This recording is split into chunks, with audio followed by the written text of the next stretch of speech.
बिस्मिल्लाहिर्रहमानिर्रहीम। अस्सलाम वालेकुम वरहमतुल्लाहि वबरकातुह। अज असी अपने यूट्यूब चैनल के नाल मौजूद हैं मिर्ज़ा डेयरी फार्म ते।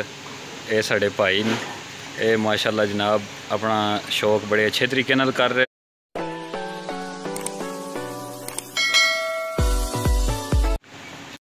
असी जनाब अपने भाईरां कोलों पुछांगे भी सानू मझ के बारे जनाब दसन। पहला तो सानू ये दसन, ए जनाब साढ़े भाई ने, भाईजान अपना तारफ करा दियो। सर मिर्ज़ा अख्तर जनाब जेलम साला नहीं आबादी। ज़बरदस्त माशाल्लाह। भाईजान कितने अरसे तू ये काम कर रहे हो? ये शौक कितने अरसे तू है? कर रहे हैं माशाल्लाह।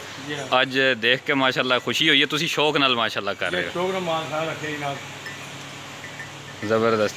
तो ए माशाल्लाह मझ बेचनी है पहली ये है, फिर हाँ जी मझ नूं एक नंबर मझ जनाब।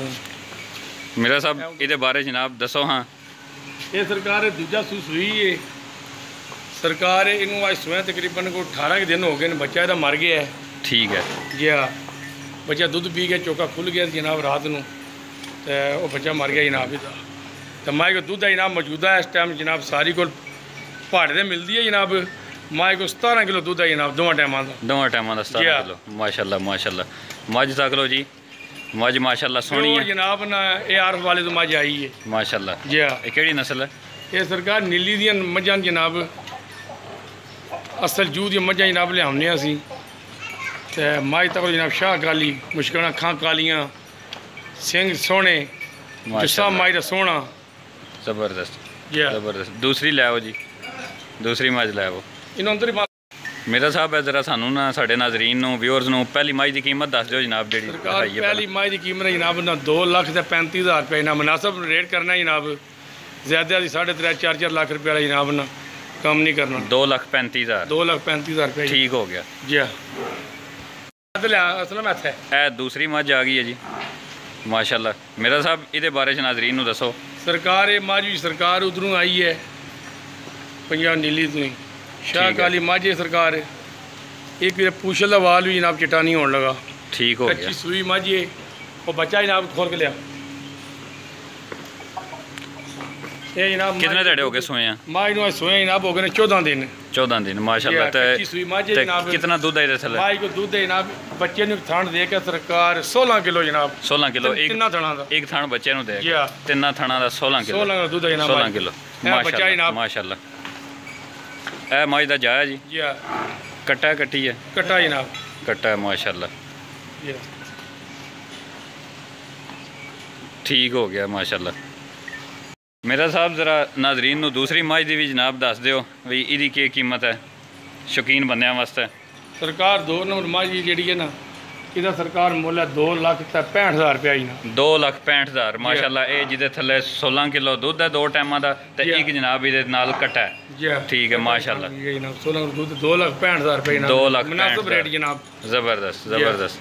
चलो जी शौकीन हज़रात नूं जनाब असी रिक्वेस्ट करांगे वे मिर्ज़ा साहब का नंबर जनाब असां स्क्रीन ते दिते है, तो तमाम भाई जनाब इन्हां नाल राबता कर सकते हैं। माशाल्लाह बड़ा प्यारा इन्होंने फार्म बनाया जी। ये अपना माशाल्लाह शौक पुगा रहे हैं, तो बड़ा ही ज़बरदस्त शौक पुगा रहे हैं जी।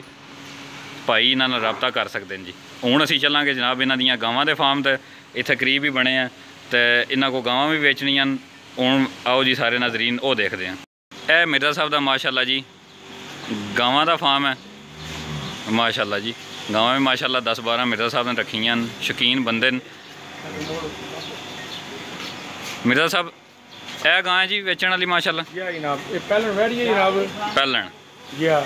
ठीक है। सरकार ये तकरीबन महीने की सूई है हुण। महीने की सूई है। जी हाँ।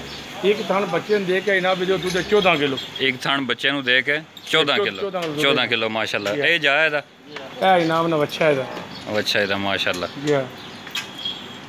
ठीक हो गया। दूसरी लाओ जी। मिर्ज़ा साहब ज़रा इसकी कीमत दस दो जनाब। इसकी सरकार 2,20,000 रुपया। 2,20,000 रुपया जी। जी हाँ। माशाल्लाह शौकीन हज़रात मिर्ज़ा साहब ने रब्ता कर सकते हैं जी। ए जनाब दूसरे नंबर वाली गां है जी। इसका बच्चा है। मिर्ज़ा साहब ज़रा गां के बारे दसो जनाब नाजरीन। कच्ची सूई है? 12-13 दिन की सूई है। 12-13 दिन की। जी हाँ। जनाब एक थान बच्चे ने दे के है। ये मौजूदा दुध है जनाब ने इस टाइम 17-18 किलो। 17 ਤੋਂ 18 ਕਿਲੋ ਦਾ ਟਾਈਮਾਂ ਦਾ ਜੀ ਵੱਛੀ ਮਗਰ ਹੈ ਜਨਾਬ। ਵੱਛੀ ਮਗਰ ਠੀਕ ਜੀ। ਹੋ ਗਿਆ ਮਾਸ਼ਾਅੱਲਾ। ਤੱਕ ਲਓ ਜੀ ਇਸ ਗਾਂ ਨੂੰ ਵੀ तमाम ਨਾਜ਼ਰੀਨ। ਮੇਰਾ ਸਾਹਿਬ ਇਹ ਜਨਾਬ ਸ਼ੌਕੀਨ ਬੰਦਿਆਂ ਨੂੰ ਨਾਜ਼ਰੀਨ ਨੂੰ ਕਿਤਨੇ ਦੀ ਦੇ ਦਿਓਗੇ ਜੀ ਮਾਸ਼ਾਅੱਲਾ ਇਹ ਤੁਸੀਂ? ਸਰਕਾਰ 2,70,000 ਰੁਪਏ ਦੀ ਜਨਾਬ। 2,70,000। ਜੀ ਇਹ ਮਿਰਜ਼ਾ ਸਾਹਿਬ ਦੀ ਜਨਾਬ ਸਾਡੇ ਇਲਾਕੇ ਵਿੱਚ ਇਸ ਜੂਹ 'ਚ ਬੜੀ ਮਸ਼ਹੂਰੀ ਹੈ ਤੇ ਸਾਡੇ ਕੁਦਰਤੀ ਇੱਥੇ ਬੈਠੇ ਹੀ ਅਸੀਂ ਮਿਰਜ਼ਾ ਸਾਹਿਬ ਨਾਲ ਮੁਲਾਕਾਤ ਕਰਨ ਆਏ ਸਾਂ ਤੇ ਕੋਈ ਦੋਸਤ ਆਏ ਸਨ। ਉਹ ਕਹਿ ਰਹੇ ਸਨ ਵੀ ਮਿਰਜ਼ਾ ਸਾਹਿਬ ਦਾ ਰੇਟ ਜਨਾਬ ਬੜਾ ਹੀ ਵੱਜ ਕੇ ਔਰ ਬਿਲਕੁਲ ਇੰਜ ਮਿਣ ਕੇ ਨਾ ਇਹ ਦਿੰਦੇ ਵੀ ਜਾਨਵਰ ਤੇ ਮਿਣ ਕੇ ਹੀ ਲੈਂਦੇ ਵੀ ਮਾਕੂਲ ਠੀਕ ਹੈ। ਮਾਕੂਲ ਰੇਟ ਤੇ ਜਨਾਬ ਇਹ ਲੈਂਦੇ ਨੇ, ਮਾਕੂਲ ਰੇਟ ਤੇ ਹੀ ਦਿੰਦੇ ਨੇ ਤੇ ਸ਼ੌਕੀਨ ਹਜ਼ਰਾਤ ਜਨਾਬ ਇਹਨਾਂ ਨਾਲ ਰਾਬਤਾ ਕਰ ਸਕਦੇ ਨੇ ਮਾਸ਼ਾਅੱਲਾ। ਮਿਰਜ਼ਾ ਸਾਹਿਬ ਇੱਕ ਵਾਰੀ ਫੇਰ ਦੱਸ ਦਿਓ ਇਸ ਗਾਂ ਦੀ ਕਿਤਨੀ ਕੀਮਤ ਦੱਸੀ ਹੈ? ਸਰਕਾਰ ਇਹ ਤੁਹਾਨੂੰ ਦੱਸਿਆ ਵੀ ਇਹ ਤੁਹਾਡੇ ਵਾਸਤੇ ਖਸੂਸੀ ਰਾਇਤ ਜਿਹੜੀ ਕਰਕੇ ਆਖੀ ਹੈ 2,65,000 ਰੁਪਏ। 2,65,000 ਠੀਕ ਹੋ ਗਿਆ। ਜੀ ਇਹ ਜਨਾਬ ਥੋੜਾ ਜਾਇਜ਼ ਜਿਹਾ ਰੇਟ ਹੈ। ਠੀਕ ਹੋ ਗਿਆ। ਤੇ ਇਹ ਮਿਰਜ਼ਾ ਸਾਹਿਬ ਜਿਹੜੇ ਕੋਈ ਦੋਸਤ ਇਹ ਸ਼ੌਕ ਕਰਦੇ ਨੇ ਉਹਨਾਂ ਨੂੰ ਜਨਾਬ ਕੁਝ ਮਸ਼ਵਰਾ ਦਿਓ, ਉਹਨਾਂ ਨੂੰ ਕੋਈ ਦੱਸੋ ਇਸ ਸ਼ੌਕ ਦੇ ਬਾਰੇ 'ਚ। ਮਾਸ਼ਾਅੱਲਾ ਅੱਛਾ ਸ਼ੌਕ ਹੈ ਲਾਜੀ ਗੰਜ ਜਨਾਬ। ਅੱਛੀਆਂ ਜਨਾਬ ਇਹਨਾਂ ਸ਼ਹਿਰ ਜੋ ਖਾਤਰ ਖਿਦਮਤ ਜਿਤਨੀ ਕਰੋਗੇ ਇਹ ਸਰਕਾਰ ਇਹ ਬੰਦੇ ਦਾ ਹੱਥ ਨਹੀਂ ਰੱਖਦਾ ਮਾਲ। ਠੀਕ ਹੋ ਗਿਆ ਅੱਛਾ ਕੰਮ ਹੈ ਜਨਾਬ ਮਾਸ਼ਾਅੱਲਾ। ਮਿਹਨਤ ਅਫਸਰ ਹੋਏ ਕੰਮ ਕਰਦੇ ਜਨਾਬ ਮਾਸ਼ਾਅੱਲਾ। ਉਹ ਜਨਾਬ ਉਹ ਅਸੀਂ ਆਏ ਆ ਉਹ ਦੇਖ ਕੇ ਪਤਾ ਵੀ ਚੱਲ। ਅਸੀਂ ਆਪਣੇ ਨਾਜ਼ਰੀਨ ਨੂੰ ਜਨਾਬ ਰਿਕੁਐਸਟ ਕਰਾਂਗੇ ਵੀ ਜਿਨ੍ਹਾਂ ਹਾਲੇ ਤੱਕ ਚੈਨਲ ਨੂੰ ਸਬਸਕ੍ਰਾਈਬ ਨਹੀਂ ਕੀਤਾ ਉਹ ਜਨਾਬ ਸਾਡੇ ਚੈਨਲ ਨੂੰ ਸਬਸਕ੍ਰਾਈਬ ਕਰਨ, ਵੀਡੀਓ ਨੂੰ ਲਾਈਕ ਕਰਨ, ਸ਼ੇਅਰ ਕਰਨ, ਕਮੈਂਟ ਬਾਕਸ ਵਿੱਚ ਜਨਾਬ ਸਾਨੂੰ ਦੱਸਣ ਵੀ ਅਸੀਂ ਕਿਸ ਤਰ੍ਹਾਂ ਦੀਆਂ ਵੀਡੀਓ ਆਇੰਦਾ ਬਣਾ ਸਕਨੇ ਆ। ਔਰ ਤੁਸੀਂ ਜਨਾਬ ਮਿਰਜ਼ਾ ਸਾਹਿਬ ਦਾ ਸਾਨੂੰ ਨੰਬਰ ਦਿੱਤੇ ਆ, ਇਹਨਾਂ ਨਾਲ ਰਾਬਤਾ ਕਰ ਸਕਦੇ ਹੋ। ਇਨਸ਼ਾਅੱਲਾ ਜਲਦ ਅਸੀਂ ਫੇਰ ਕੋਈ ਨਵੀਂ ਵੀਡੀਓ ਕੁਰਬਾਨੀ ਦੇ ਹਵਾਲੇ ਨਾਲ ਕੋਈ ਵੀਡੀਓ ਜਾਂ ਇਸੇ ਤਰ੍ਹਾਂ ਹੀ ਕਿਸੇ ਸ਼ੌਕੀਨ ਭਾਈ ਦੀ ਵੀਡੀਓ ਲੈ ਕੇ ਦੋਸਤਾਂ ਦੀ ਖਿਦਮਤ 'ਚ ਹਾਜ਼ਰ ਹੋਵਾਂਗੇ ਇਨਸ਼ਾਅੱਲਾ। ਉਦੋਂ ਤੱਕ ਸਾਨੂੰ ਇਜਾਜ਼ਤ ਦਿਓ। ਅੱਲਾ ਰੱਬੁਲ ਇੱਜ਼ਤ ਸਾਡਾ ਔਰ ਤੁਹਾਡਾ ਹਾਮੀ ਔਰ ਨਾਸਰ ਹੋਵੇ।